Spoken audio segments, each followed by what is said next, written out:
Across 4 northern provinces of Laos, a transformation is taking place. Young entrepreneurs are building thriving businesses that strengthen their communities and create sustainable futures. This is AGREE, Agripreneurs for Green Rural Enterprise and Employment, supporting rural youth to become successful entrepreneurs. AGREE provides training in e-commerce and business skills across all 4 provinces, like here in Luang Prabang, helping entrepreneurs reach wider markets. การได้ร่วมกิจกรรมนี้น้องได้เรียนรู้แม่นการเลี้ยงเป็ดและวางแผนธุรกิจแล้วก็การให้อาหารสัตว์การให้วิตามินและการตัดต่อวิดีโอบ่ได้เฮ็ดบริการซ่อมแปลงหั่นแล้วก็เลยว่าพอดีมีโครงการนี้เข้ามาน้องสนใจน้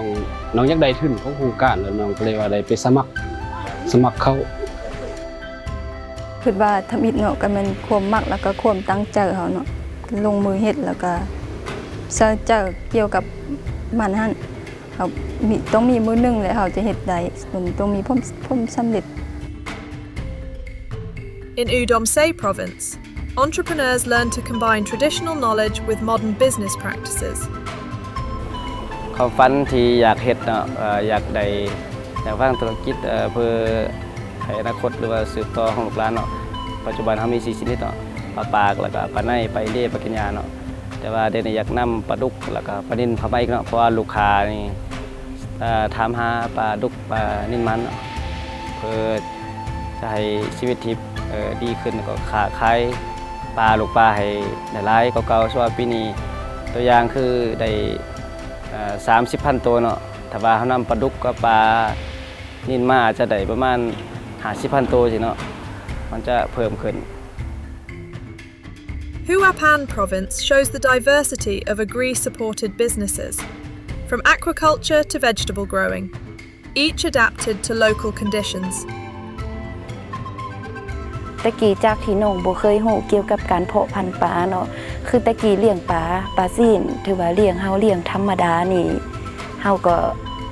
เคยเลี้ยงแบบเกลือแต่ห้ามบ่ได้รู้จักเฮ็ดอาหารเสริมหลังจากไปฝึกมาเฮาก็มีการรู้จักเฮ็ดอาหารเสริมสวยคือมันนั่นเจริญเติบโตขึ้นเนาะเลยเฮ็ดให้เนื้อปลานี่แซ่บและอีกอันนึงก็เพาะพันธุ์ปลาเพราะบ่เคยหูมาก่อนเลยแล้วหลังจากได้ฝึกมาแล้วแม่นได้หูเฮ็ด หลังจากที่ไรเขาร่วมโครงการแล้วน้องได้เรียนรู้หลายๆอย่างเพราะว่าจะเป็นวิธีการยกน้ำเนาะแล้วก็การกระตุ้นเม็ดฟันแล้วก็เฮ็ดแบบว่าวิธีตัดแต่งกิ่งก้านให้มันงามให้มันเป็นมากหลายตัดแต่งกิ่งก้านแล้วก็วิธีเสื้อฝุ่นเป็นระยะเวลาเป็นขันไปนะก็นี่อันนั้นแหละได้เรียนรู้หลานการรายรับรายจ่ายการเขียนแผนธุรกิจเนาะรู้ว่าต้นทุนกำไรรู้วางแผนการรายรับรายจ่ายนี่แหละแล้วก็การอยู่ทักษะการอยู่ร่วมกันหลายคนก่อนที่บ่ได้ร่วมเข้าโครงการคือข้าพเจ้าได้ปลูกเฮ็ดมาก่อนแล้วแต่ว่า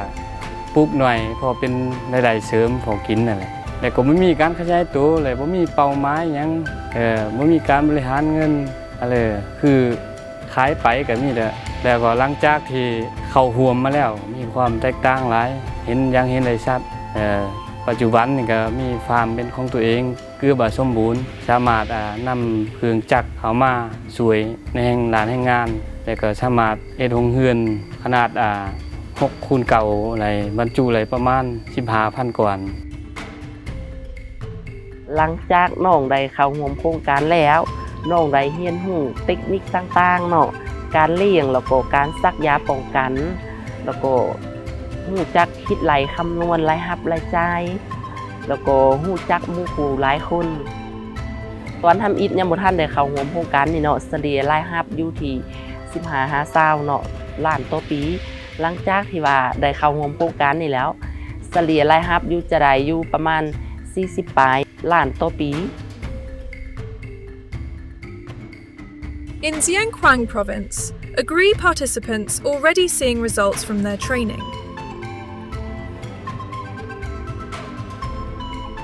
พอดี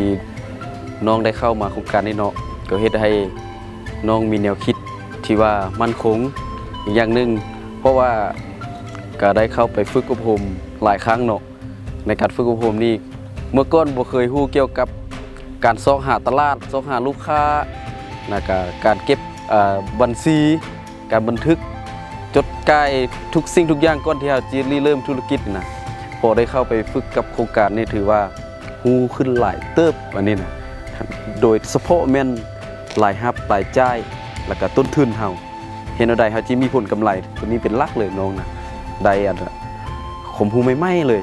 แล้วก็เฮ็ดให้ชีวิตตัวเองหรือว่าครอบครัวนี่ถือว่ามีความมั่นคงสูงขึ้นตึมตัวนี้ตั้งแต่น้องเข้าวงการมามีอันเปลี่ยนแปลงหั่นอันแบบว่าเฮาเอ็ดเพลอหั่นนะเฮาเอ็ดส่วนพัดที่เฮาก็เอ็ดได้หลายมีอันตัวนั้นมาซอยเฮาเด้เฮาก็เอ็ดได้หลายตุ้มหลังเฮาบ่ให้อันไปเข้าโครงการเฮาก็เอ็ดได้น้อยนึงพอได้กินบ่ได้ขายแล้วอันหลังเฮาไปอันเข้าโครงการมาละเมียนั้นมาซอยหั่นเฮาเก็บได้หลายแล้วก็ขายก็ได้เงินเข้ามาช่วยครอบครัวเฮา